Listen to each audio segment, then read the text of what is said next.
ورحمة الله وبركاته.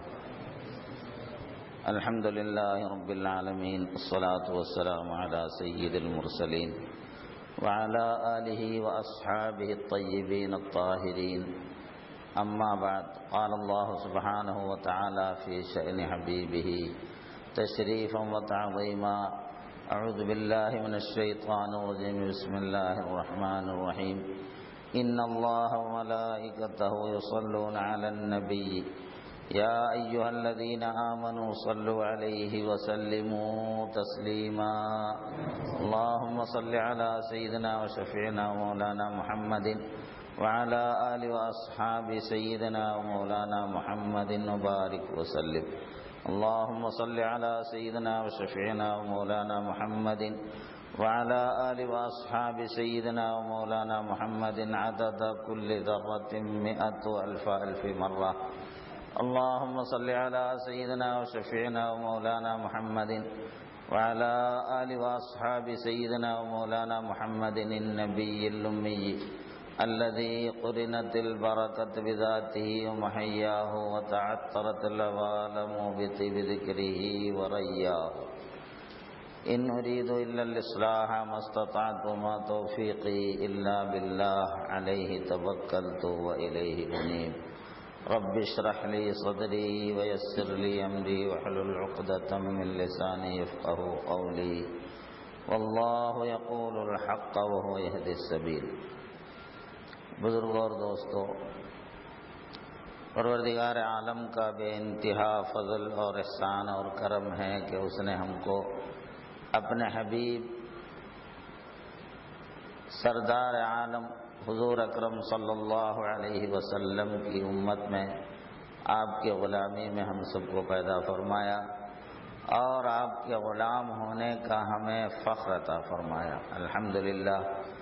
اور اللہ نے مزید ہم پر احسان فرمایا کہ حضور کے نسبت میں، حضور کے امت میں پیدا ہونے کا حقیقی فیض حاصل کرنے کے لیے حق تعالیٰ نے ہمیں اپنے محبوبین کی نسبتوں سے سرفراز فرمایا، الحمدللہ.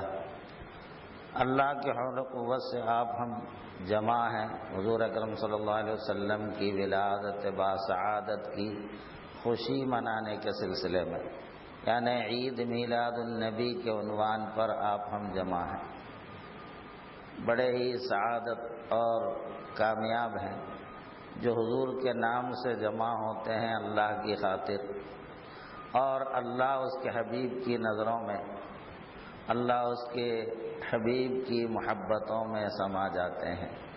اگر اللہ اس کو قبول فرما لیں تو آخرت میں بھی ہمیں اپنے حبیب کے سائے میں اللہ تعالیٰ اسی طرح جمع فرمائے اور اپنے حبیب سے ہمیں دور نہ رکھے. حضور کی ولادت با سعادت کی خوشی میں نذرانہ پیش کرنا ہم میں سے کسی کی بس کی بات نہیں ہے. اب ٹوٹے پھوٹے الفاظ میں جیسی بھی ہماری استطاعت ہے، حضور کی شان میں کچھ نہ کچھ کہنے سننے والوں کی جماعت میں شامل ہونے کے لیے کہ حضور کی ولادت میں خوشی منانے والے ان کی جب فہرست پیش ہوگی تو اس میں ہم غلام بھی آ جائیں، اس لیے کہنے سننے کی ہم جرأت کر رہے ہیں. ورنہ حضور کی تعریف و توصیف تو خود حق تعالی جن کی تعریف و توصیف میں رطب اللسان ہے، مطلب حق تعالی خود حضور کی تعریف و توصیف میں مگن ہے. ہم کون، ہماری حیثیت کیا، ہمارے مقام کیا جو حضور کی شان بیان کر سکے. ہم اپنی تسلی کے لیے، چونکہ اللہ نے ہم کو ان کا غلام بنایا ہے، حق تعالی جو ان کا خالق ہے، جو ان کا رب ہے، جو خود اپنے حبیب کو پیدا کر کے خود ہی اس پر عاشق ہوا، وہ جو تعریف کی ہے، وہ جو احوال بیان کیے ہیں حضور کے، کچھ دہرا کر، انہی الفاظ کو دہرا کر ہم اپنی حسرت نکال لیتے ہیں کہ ہم بھی کچھ کہنے والے، ہم بھی تیرے حبیب کے تعریفوں کو سننے والے ہیں، بس اس کے سوا کچھ نہیں. تو حضور کی غلامی، حضور کا فیضان، ظہور نور جو عنوان ہوتا ہے کہ حضور اکرم صلی اللہ علیہ وسلم ساری کائنات کے حقیقت میں اصل اور کل ہے۔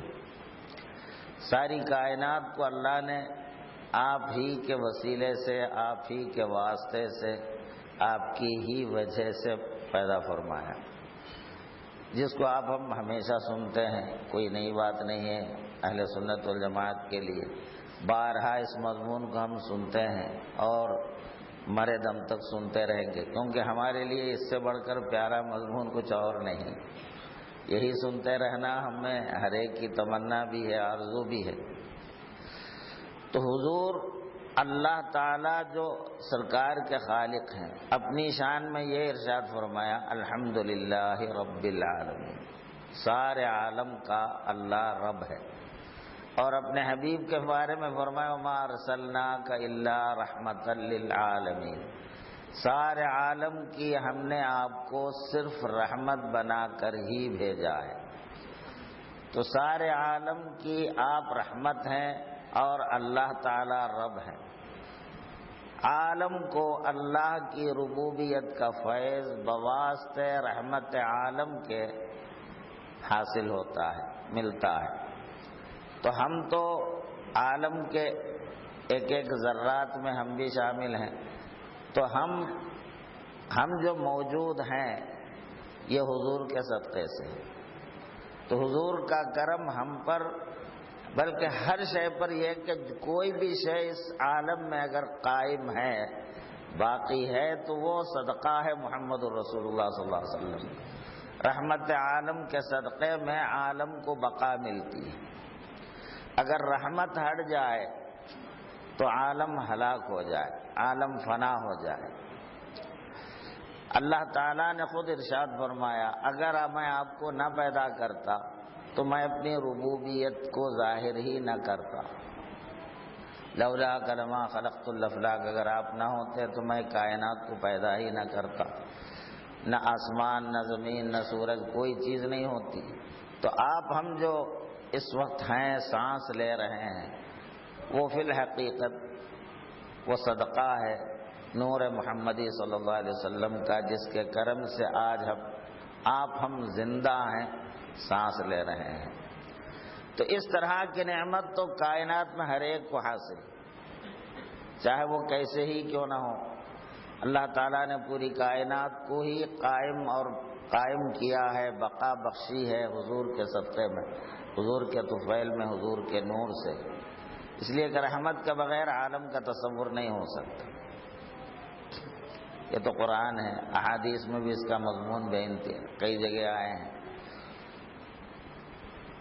مگر ایمان والوں کے لیے حضور کا جو خصوصی فیضان ہے، وہ حق تعالیٰ قرآن مجید میں اس کے بارے میں احسان جتلاتے ہوئے ارشاد فرماتے ہیں کہ میں نے ایمان والوں پر بہت بڑا احسان کیا ہے کہ انہی میں سے ایک رسول کو ہم نے اٹھایا ہے۔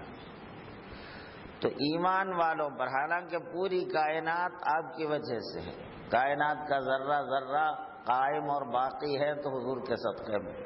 اللہ نے آپ کو اس طرح بنایا، بے مثل بنایا۔ اللہ لا وحدہ لا شریک لہ، اللہ کی شان ہے۔ تو اللہ نے اپنے حبیب کو بھی لا شریک اور بے مثل بنایا ہے۔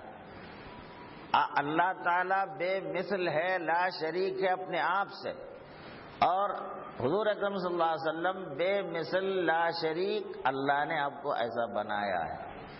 تو آپ اللہ کے بنانے سے ہے، اللہ اپنے آپ سے ہے۔ اور حق تعالیٰ کے کمالات کی جلوہ گری حضور کی ذات میں جس قدر ہے، کائنات میں کسی اور میں اس طرح حق تعالیٰ کے کمالات کا ظہور نہیں، بلکہ حق تعالیٰ کے کمالات کے ظہور سے ہی تو عالم قائم ہے، مگر وہ سارے کا سارا صدقہ ہے محمد الرسول اللہ صلی اللہ علیہ وسلم۔ آدم علیہ السلام جنت میں آپ کی شان کے لحاظ سے، نبی کی شان کے لحاظ سے جو ان سے لغزش ہوئی، حالانکہ شریعت کی زبان میں وہ کوئی گناہوں میں شامل نہیں ہوتا، مگر وہ اجتہادی غلطی، اس کی تفصیل اپنی جگہ ہے۔ تو آدم علیہ السلام کی غلطی کی بخشش کے لیے اللہ تعالیٰ کے سامنے آدم علیہ السلام نے آپ کا وسیلہ پیش فرمایا، اور ہماری ماں حضرت حوا کے لیے مہر مقرر ہوا تو آپ پر درود شریف کا تحفہ مہر مقرر ہوا۔ تو عالم آپ کے فیض سے ہونے کے بعد ایمان والے جو آپ کے امت ہیں، وہ ان کے لیے اللہ تعالیٰ نے خصوصی طور پر یہ فرمایا کہ ہم ایمان والوں پر اللہ نے احسان کیا۔ لقد من اللہ علی المؤمنین اذ بعث فیہم رسولا۔ تو وہ فیض کیا ہے؟ خود حق تعالیٰ فرماتے ہیں یتلو علیہم آیاتنا ویزکیہم ویعلمہم الکتاب والحکمہ۔ یہ جو فیض ہے یہ صرف ایمان والوں کے لیے مخصوص اور مختص ہے کہ ان پر حضور صلی اللہ علیہ وسلم ہماری آیات کو تلاوت کرتے ہیں۔ تو آج قرآن ہمارے ہاتھوں میں ہے، یہ حضور علیہ السلام کا صدقہ ہے، حضور علیہ السلام ہی کے واسطے سے ہم کو قرآن ملا ہے۔ وہ قرآن جو کسی مومن کے لیے پوری زندگی کے ہر پہلو میں اس کو نجات اور اس کی بہترین رہنمائی ہے، اور کامیابی ہر مشکل سے نکلنے کا، چاہے وہ دنیا کا ہو چاہے آخرت کا ہو، ہر مشکل سے نکلنے کا حل جو قرآن مجید میں موجود ہے، ایک بہترین سرمایہ حیات مومن کے لیے ہر مشکل کا نتیجہ، ہر مشکل کا حل قرآن مجید کی شکل میں جو موجود ہے، وہ حضور علیہ السلام کے ہی توسط سے، آپ کے ہی وسیلے سے ہم کو ملی ہے۔ یہ پہلی بات۔ ہم چونکہ قرآن پڑھ کے گزر جاتے ہیں، اس لیے قرآن کے حقیقی فیضان سے ہم محروم ہیں۔ ایک لحاظ سے ہم کو قرآن کیا ہے؟ قرآن تو وہ ہے جس کی 2 آیت سن کر حضرت عمر فاروق رضی اللہ تعالی عنہ جو حضور کے سر قلم کرنے کے لیے نکلے تھے گھر سے، نعوذ باللہ، اتنے دشمن، اتنی دشمنی کہ کسی نے اتنی بڑی ہمت نہیں کی جو عمر فاروق نے ہمت کی تھی، تلوار لے کر سیدھے سیدھے آپ کے قتل کرنے نکلے تھے۔ 2-4 آیتیں کیا سنے، اپنا سر حضور کے قدموں میں نچھاور کر دیا۔ تو قرآن کی آیات کی وہ طاقت ہے جو فاروق اعظم جیسے سخت ترین دشمنی رکھنے والے کو حضور کا غلام بنا دے۔ آج ہم خوب پورا قرآن پڑھ کے گزر جاتے ہیں، لیکن ہماری زندگی میں تھوڑی بھی انقلاب نہیں آتا، تھوڑی بھی تبدیلی نہیں آتی، یا تو ہمارے قلوب کی سختی ہے یا کچھ نہ کچھ ایسی خرابی ہے جس کی وجہ سے ہم وہ حقیقی نعمت سے محروم ہیں۔ قرآن کی تلاوت کرنے والے قرآن کو حاصل کر کے اپنی دنیا کی مشکل، آخرت کا مشکل، ہر مشکل کا حل قرآن سے نکالتے تھے۔ کوئی تنگی میں پریشان ہے، فاروق اعظم کے پاس ایک صحابی آئے، امیر المومنین میں تنگ دست ہوں، پریشان ہوں، اچھے خاندان کا ہوں، لوگ مجھے مزدوری پر نہیں بلاتے، میں کیا کروں؟ آپ مجھے کسی جگہ کا کچھ نہ کچھ اسلامی خدمت، دین کی خدمت کی کوئی عہدہ مجھے دیجئے، دیگر علاقے میں جا کر، چونکہ وہاں کے لوگ میرے کو نہیں پہچانتے تو وہاں کچھ نوکری کر لوں گا، مزدوری کر لوں گا اور دین کی خدمت بھی کر لوں گا۔ فاروق اعظم کے پاس آئے تو آپ نے پوچھا کہ کیا تم نے قرآن پوری پڑھی ہے؟ تو کہا کہ نہیں پڑھی ہے۔ تو ٹھیک ہے، تم پورا قرآن پڑھ لو پھر میرے پاس آنا۔ تب جب وہ قرآن پڑھنے لگ گئے، قرآن پڑھ چکے، تو فاروق اعظم کے پاس نہیں آئے۔ ایک عرصہ گزرنے کے بعد راستے میں ملاقات ہوئی تو پہچان کر پوچھا، رہے تم تو وہی ہو جو پریشانی میں، تنگی میں مبتلا تھے، میرے پاس کچھ اس کے مداوا حل کے لیے آئے تھے، تو میں تم کو قرآن پڑھنے کے لیے کہا تھا، تو کیا تم نے قرآن نہیں پڑھی؟ میرے پاس نہیں آئے بعد میں؟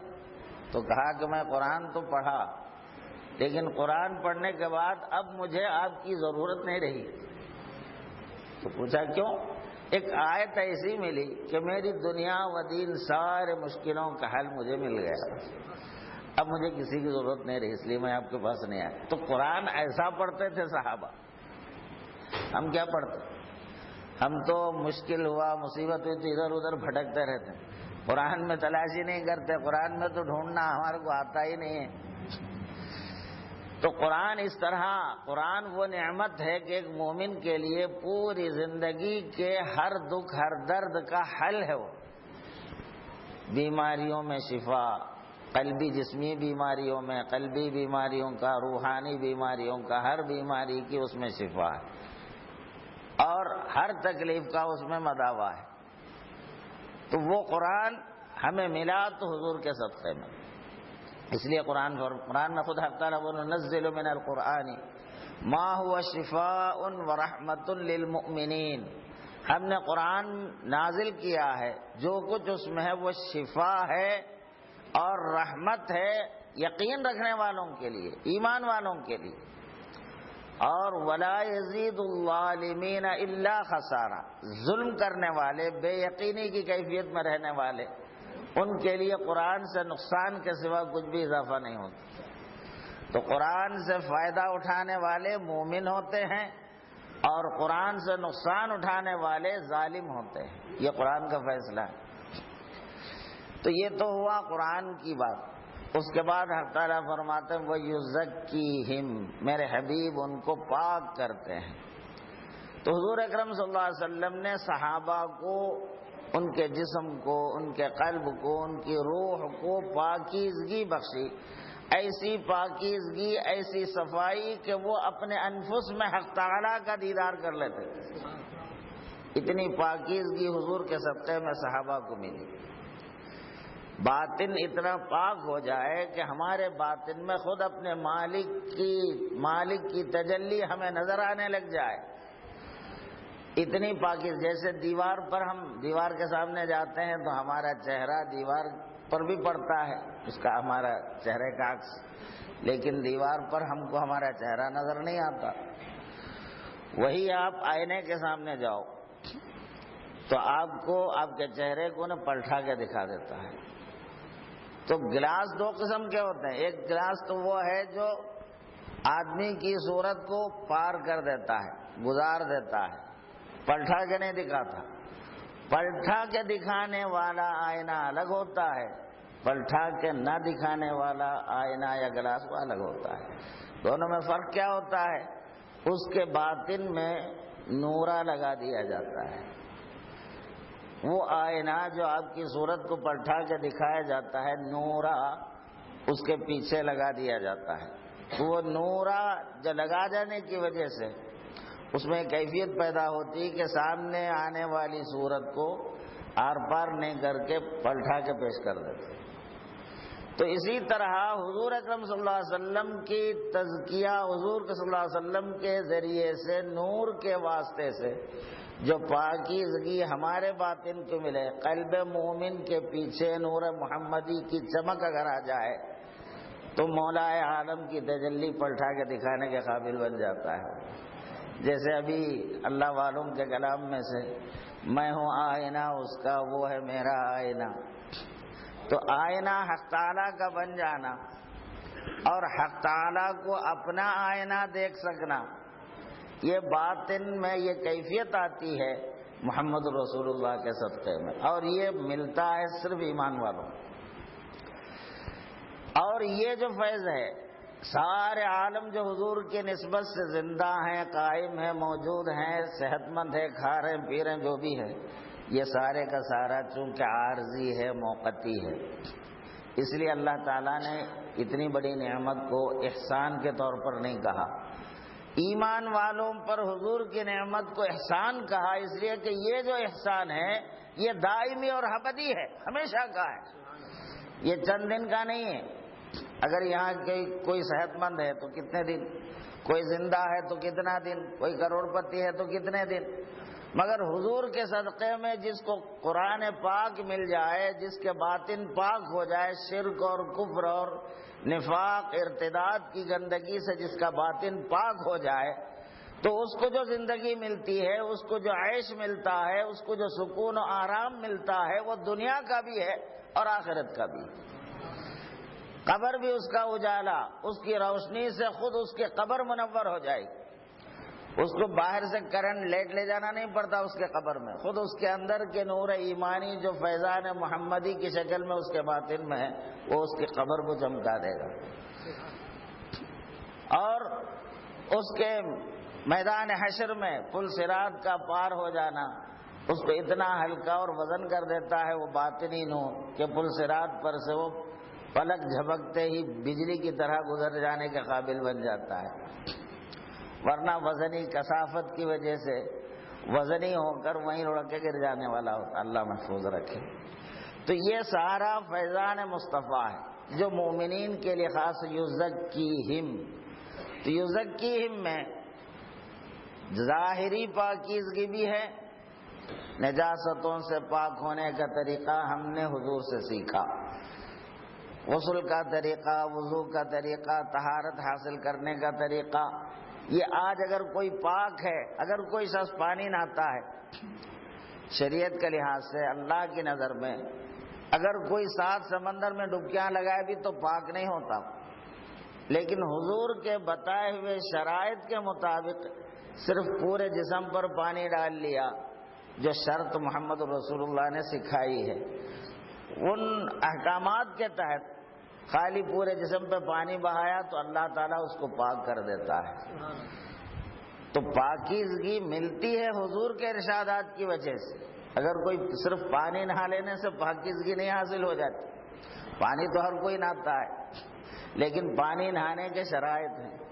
تو وہ جسمانی پاکی ہر قسم کی نجاست سے، نجاست حقیقی ہو یا نجاست حکمی ہو، اس کے پاک کرنے کا طریقہ جو حضور نے سکھائی، اس طریقے سے ہم کو جسم کی، کپڑے کی، زمین کی پاکیزگی مل جاتی ہے۔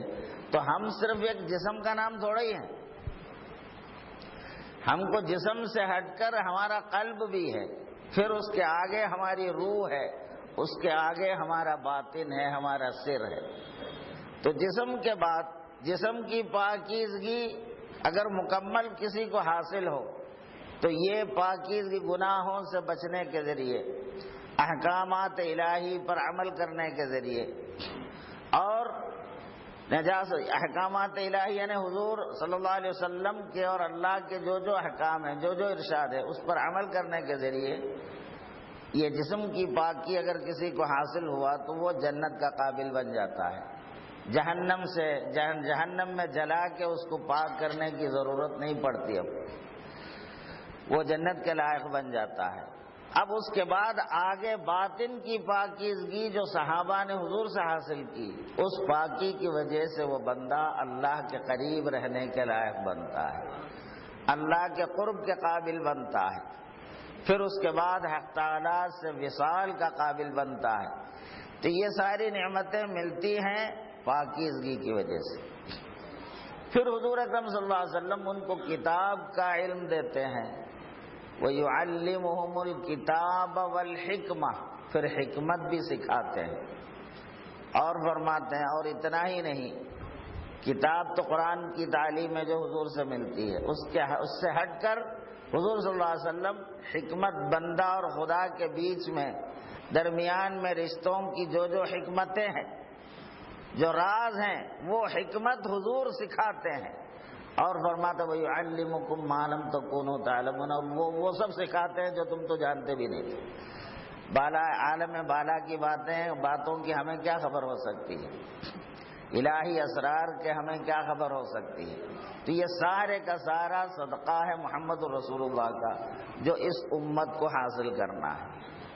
تو جنت کے بارے میں بھی حضور نے فرمایا کل امتی دخل فی الجنہ، میری تمام امت جنت میں داخل ہے، مسلم شریف کی حدیث ہے، میری ہر امتی جنتی ہے، الا من ابا، سوائے اس کے جس نے میرا انکار کیا۔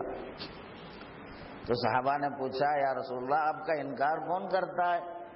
من ابا یا رسول اللہ، ابا انکار کرنے والا کون ہو سکتا ہے؟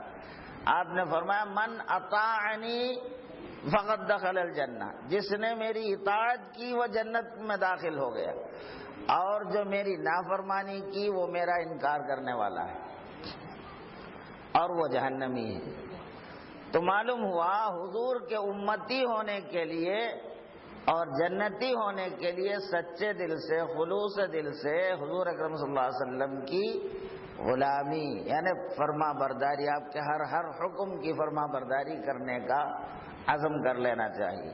آپ کے حکم کی نافرمانی کی کوئی جہت، کوئی شق ہمارے دل و روح کی کسی بھی حصے میں نہیں رہنی چاہیے، کہیں ہم انکار کرنے والوں میں ہمارا شمار نہ ہو جائے۔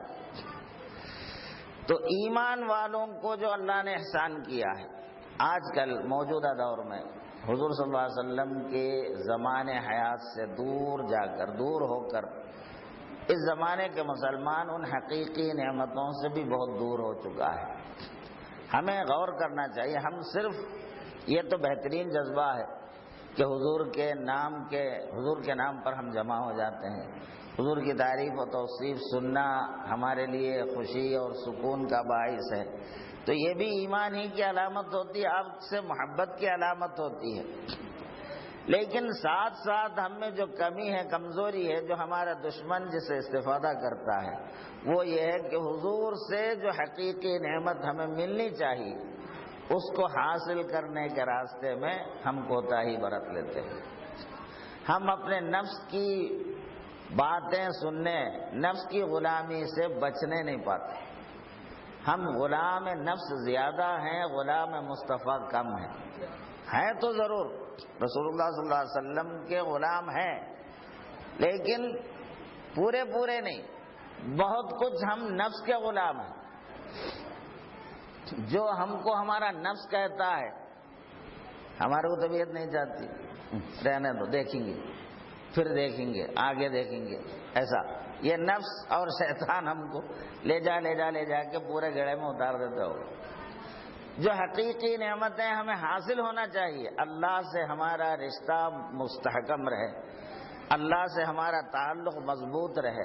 ایک ایمان والا جو اللہ پہ ایمان لایا ہے، حضور کے صدقے میں پہلی نعمت جو ایک مسلمان کو ملتی ہے، ایک مومن کو ملتی ہے، وہ ہے کہ وہ اللہ والا ہو جاتا ہے، اللہ کو پا لیتا ہے۔ وہ اللہ پر ایمان کیا لایا؟ ایمان لانے والے سے اگر پوچھے تجھے کیا ملا، تو اس کو یہ ملنے کا احساس ہونا چاہیے، مجھے اللہ مل گیا ہے، مجھے میرا مالک مل گیا ہے۔ اگر اتنا نہیں ملا تو وہ حقیقی معنی میں مومن نہیں ہوا، ابھی ایمان میں کچا ہے۔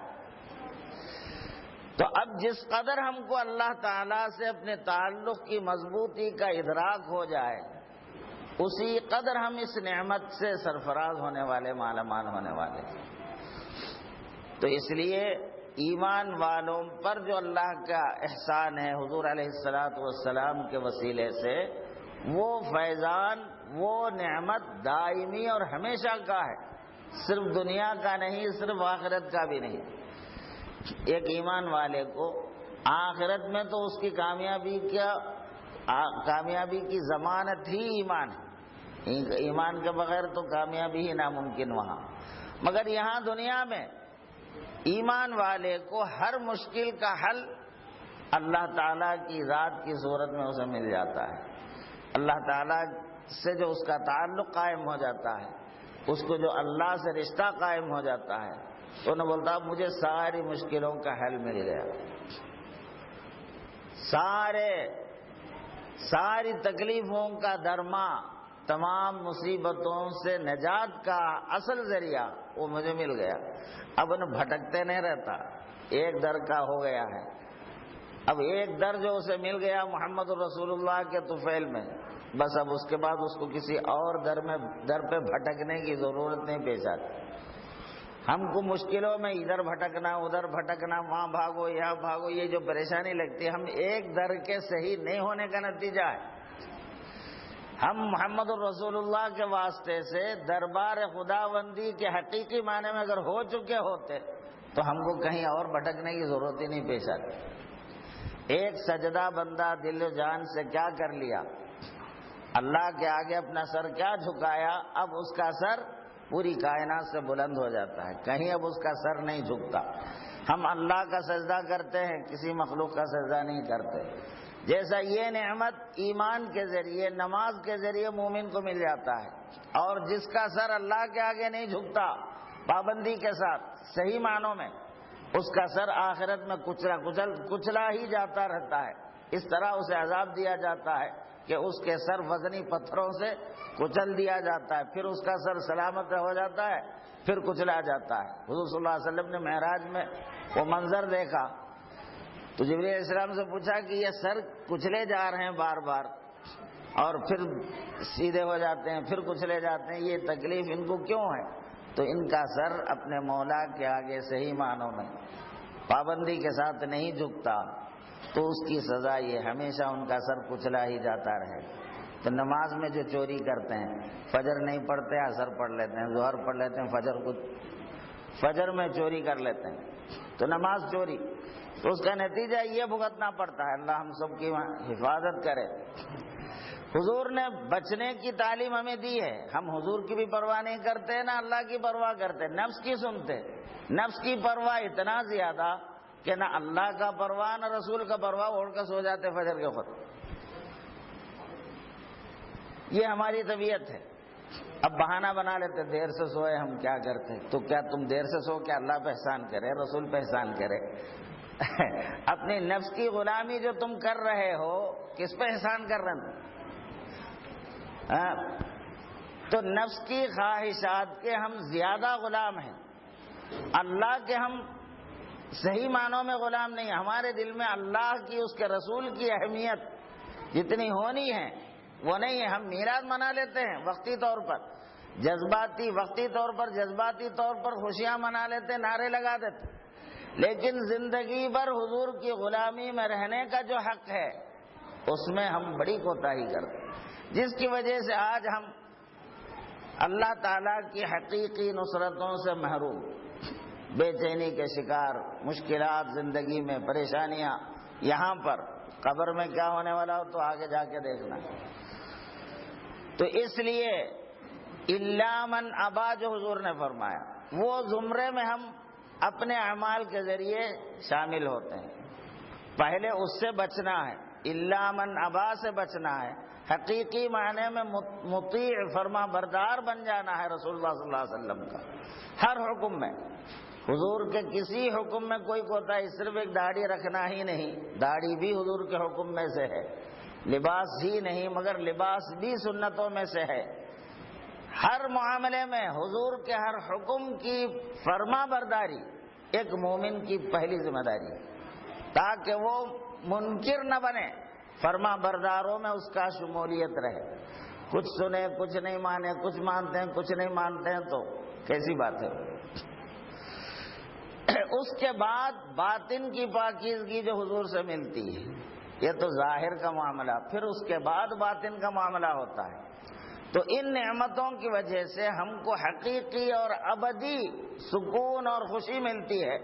تو جو خوشی، جو مدد، جو خوشی اللہ تعالی ہمیشہ کے لیے جو دیتے ہیں، اس کے بارے میں فرماتے ہیں کہ میں نے احسان کیا ہے تم. لیکن حضور صلی اللہ علیہ وسلم کو مبعوث فرما کر آج سرکار دو جہاں صلی اللہ علیہ وسلم کی امت میں آج ہم ہیں، کتنی آسانیاں ہم کو اللہ نے دی ہے. اگر کوئی اپنی غلطیوں سے توبہ کرنا چاہا، اگر پہلے کی امتوں میں ہوتے، موسیٰ علیہ السلام کی امت میں اگر کسی سے بڑی گناہیں ہوتی تو قرآن میں ان کو سزا یہ سنائی کہ وہ منڈی جھکا دیں، دوسرے جو گناہ نہیں کیے وہ ان کا سر قلم کر دیں. تو اپنے آپ کو قتل ہونے کے لیے پیش کرنا پڑتا تھا. اگر ویسا توبہ ہوتا تو ہم میں سے کون توبہ کر لیتا؟ حضور صلی اللہ علیہ وسلم کے صدقے میں اس امت کو توبہ سے، اپنے گناہوں سے پاکیزگی حاصل کرنے کے لیے، اپنے ظاہر و باطن کو پاک کرنے کے لیے توبہ اتنی آسان بنا دی ہے. حضور نے فرمایا التوبۃ الندم، توبہ شرمساری، ندامت کا نام ہے. اگر کوئی بندہ اپنی پچھلی غلطی پر ندامت کیا، آگے نہ کرنے کا یقین کر کے سیدھا ہو گیا، سنبھل گیا، اللہ اس کے پورے گناہ دھو دیتا ہے، معاف کر دیتا ہے. یہ صدقہ ہے حضور صلی اللہ علیہ وسلم کا. حقیقی توبہ آسانی کے ساتھ حضور صلی اللہ علیہ وسلم کے صدقے سے ہمیں ملی. اور ایک نیکی کا ارادہ کرتے ہیں تو ایک ثواب لکھا جاتا ہے. اگلی امت میں نیکی کے ارادے سے ثواب نہیں ملتا تھا. لیس للانسان الا ما سعی کا اصول تھا. خود قرآن میں اللہ تعالیٰ فرماتے ہیں کہ انسان کو صرف وہی ملتا ہے جو اس نے کوشش کیا ہے، جو کیا ہے، مگر اس امت محمدی میں ہونے کا صدقہ فیضان یہ ہے، کوئی مومن کوئی نیک کام کی نیت کر لیتا ہے تو 1 ثواب مل جاتا ہے۔ ابھی نیت کیا، عمل نہیں کیا ابھی انہیں، جب عمل کرتا ہے تو 10 ثواب یا پھر 700 ثواب یا اس سے بھی بڑھ کے لکھ دیتے ہیں، جس کی جیسی اخلاص، جس کی جیسی کیفیت اس حساب سے بے انتہا بڑھا کے لکھ دیا جاتا ہے۔ تو یہ بھی فیض ہے فقط محمد رسول اللہ صلی اللہ علیہ وسلم۔ اور یہ سب ہو کر اگلی امتیں 100 سال، 100 سال نہیں 1000 سال، کوئی 500 سال سب عبادتیں کر کے جو مقام جو درجہ پا لیتے ہیں، ان سب سے یہ تھوڑی زندگی میں مختصر عمل کر کے اس امت کو خوشخبری دی گئی کہ کنتم خیر امت، ان ساری امت میں سب سے افضل اور خیر تو تم ہو۔ اللہ کا فرمان ہے۔ تو ہزاروں برس عبادت کرنے والے رہے پیچھے، یہ تھوڑے کرنے والے غلامان مصطفیٰ آگے چلے۔ خیر امتن، امتن وسطن وغیرہ جو نعمتیں ہیں، یہ سارے کا سارا غلامی مصطفیٰ صلی اللہ علیہ وسلم کی غلامی کا صدقہ ہے۔ تو عام ہم سرکار کے امتی ہونے کی خوشی جتنا بھی منائیں بہت ہی کم ہے۔ ہم تو حقیقی معنی میں صرف جذباتی طور پر، وقتی طور پر تو خوشیاں کر لیتے ہیں، لیکن حقیقی معنی میں جو کرنا ہے اس سے ہم پیچھے رہ کر خود اپنے ہی پیروں پہ کلاڑی مار لیتے ہیں۔ سرکار کے صحیح غلام رہ کر زندگی بسر کرنے کے بعد جو فیض آپ کو قبر میں جانے کے بعد ظاہر ہوگا، یہاں بھی ہے مگر وہاں جو ظاہر ہوگا، اگر ہم وہ سب کچھ نہیں کر کے جائیں گے تو محرومی کے سوا کچھ نہیں رہے گا۔ وہاں جا کے ہاتھ مل لینے سے کچھ نہیں ہونے والا، یہی کر لینا ہے جو بھی کر لینا ہے۔ حضور صلی اللہ علیہ وسلم نے بڑی سختی کے ساتھ بارہا اس کے بارے میں حضور نے تنبیہ فرمائی، جو کرنا ہے یہاں کر لو۔ اور جو موقع ملنے کے باوجود حضور فرماتے ہیں سب سے بیوقوف وہ شخص ہے جو غلامی نفس کی اختیار کرتا ہے، نفس کی باتیں سنتا ہے، اللہ کی فرما برداری، رسول کی فرما برداری صحیح معنوں میں نہیں کرتا، اس میں کوتاہیاں کرتا ہے، عبادتیں کم کرتا ہے، اللہ کی رضا حاصل کرنے کے جو کام ہے اس میں سب کم کرتا ہے۔ کیوں؟ نفس کی غلامی کی وجہ سے۔ اور امید رکھتا ہے بہت بڑے بڑے درجات، انبیاء کے ساتھ حشر میں رہوں گا، جنت کے صف اول میں رہنے کی تمنا ہے، امید ہے، اللہ معاف کرنے والا، اللہ کرنے والا ہے، ایسی باتیں بولتا، اللہ سب کچھ کرنے والا ہے، یعنی مطلب نبی کے ساتھ مجھے اٹھا لے گا۔ تو کر رہا بھی ویسا تو یہ بات وجہ ہے، کرتا تو کچھ نہیں، فجر کی نماز چھوڑ دیتے اکثر مسلمان، نمازوں میں تک صحیح پابندی نہیں کرتے، دیگر امور تو بہت آگے ہیں۔ چونکہ اتنے ہم اپنی غلطیاں گناتے بیٹھے تو اتنی ہیں کہ ہم اس کے لیے ٹائم ہی نہیں ملتا۔ تو مختصر طور پر ہمارے دل میں اہمیت زیادہ کس کی ہے، اللہ کی، رسول کی یا نفس کی خواہشات؟ اس کا ہم خود جائزہ لیں، اور خواہشات نفس پر زندگی گزار لیتے ہیں اور تمنا کرتے ہیں اللہ والوں کے مرتبے کو پانے کی، ان کے ساتھ رہنے کی۔ ان کے ساتھ رہو، صحیح معنی میں یہاں زندگی اسی مطابق گزارو، اللہ فضل فرما دے گا۔ ہم زندگی ویسا نہیں گزاریں گے، بیٹھیں گے بنگلور جانے کی گاڑی میں، تمنا کریں گے میں بمبئی پہنچ جاؤں گا بول کے، تم زندگی بھر ناممکن ہے۔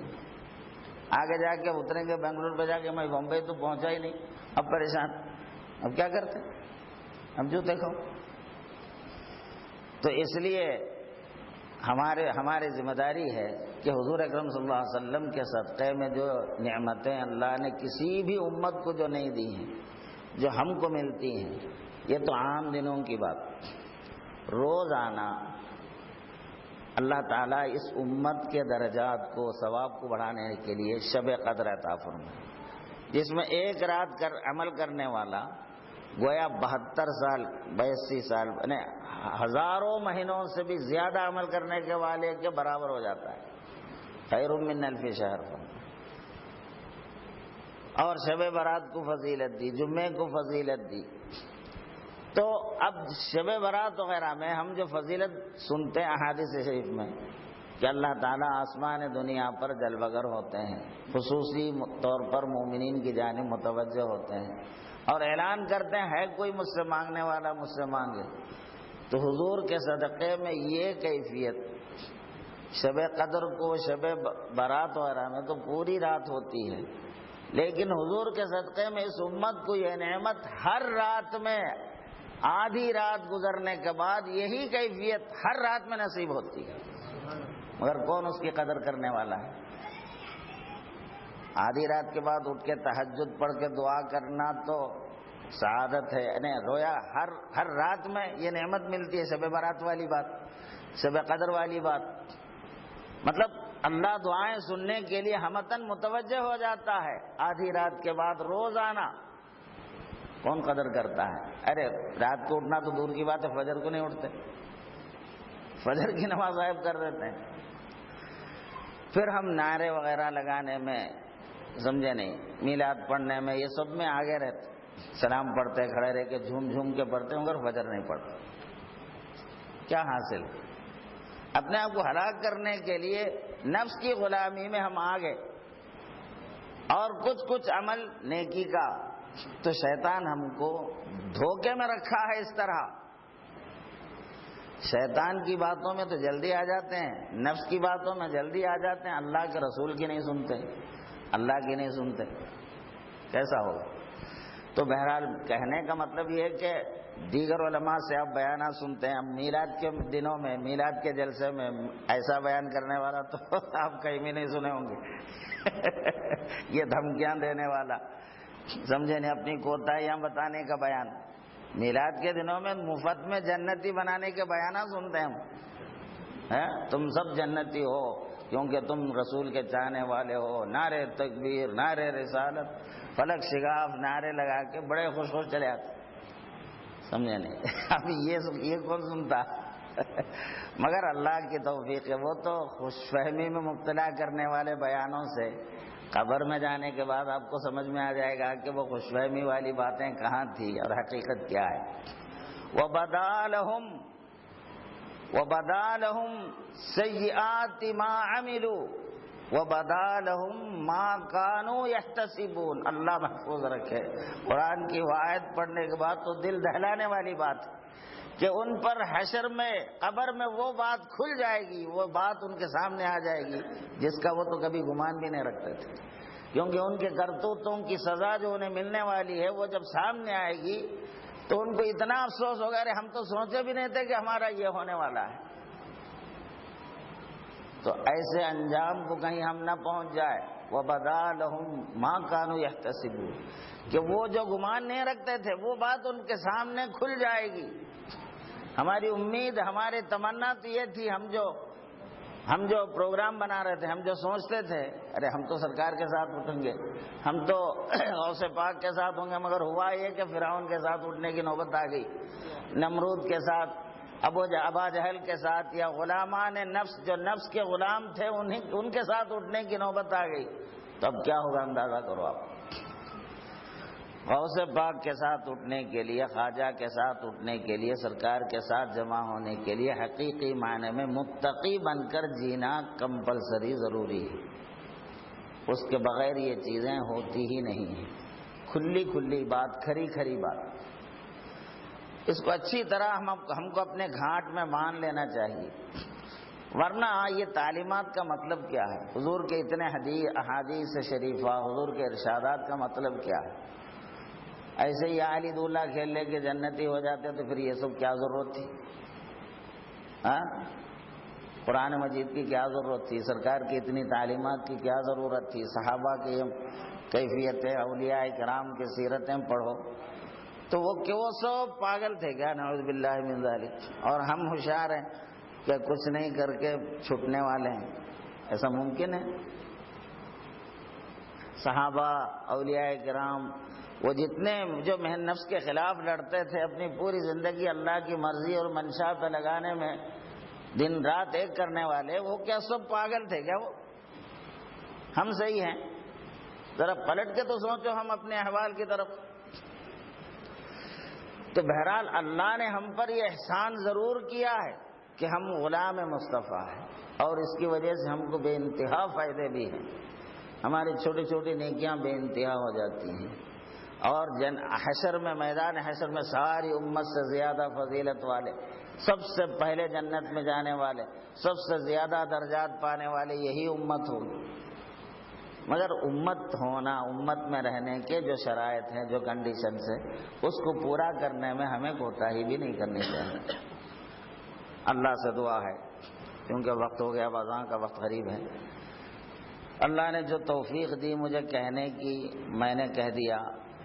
اب میلاد کے دنوں میں تو سرکار کی توصیف و تعریف تو پورا قرآن بھرا پڑا ہے، نہ میں کر سکتا ہوں نہ آپ کر سکتے ہیں۔ بہرحال ہم سب حضور کے نام پر جمع ہوتے ہیں، یہ تو بڑی سعادت ہے، لیکن ہم کو کچھ جو ہم میں خرابی ہے اسے دور کرنے میں بھی توجہ دینی چاہیے، تاکہ ہم حقیقی طور پر آخرت میں افسوس کرنے والوں میں شامل نہ رہیں، حسرت کرنے والوں میں ہم شامل نہ رہیں۔ اللہ سے دعا ہے کہ اللہ تو اپنے کرم سے، اپنے حبیب پاک کے نام سے ہمیں محبت دی، تیرے حبیب کی محبت سے ہمارے قلوب کو آباد کیا ہے مالک، تیرے حبیب کے ہمیں غلام کیا ہے، غلام بنایا ہے، امتی بنایا ہے۔ یہ نعمت ہم پر دائم بنا دے مالک، ہم سے جو کوتاہیاں ہوتی ہیں مالک، تو اپنے کرم سے ہمارے ظاہر و باطن کی ہر کوتاہی کو اپنے فضل سے دور کر دے مالک، ہمیں صحیح احساس، صحیح عمل ہمیں عطا فرما مالک، سچا جذبہ ہمیں عطا فرما، اور دین پر ہمیں استقامت عطا فرما۔ اے اللہ مستقیم رہنے والوں میں ہم سب کو شامل فرما، مخلصین، ذاکرین، دائمین، مخلصین اور مستقیمین میں ہمارا شمار کر دے مالک۔ واسطہ تیرے حبیب پاک کا، واسطہ تیرے رحم و کرم کا۔ اے اللہ ہمارے والدین، ہمارے رشتہ دار جو بھی ہم سے مرحوم ہیں، ان سب کی مغفرت کر دے۔ اے اللہ تو ہم سب پر رحم فرما، کرم فرما، واسطہ محمد مصطفیٰ صلی اللہ علیہ وسلم، وصلی اللہ علی خیر خلقہ سیدنا محمد وآلہ وصحبہ اجمعین، والحمد للہ رب العالمین۔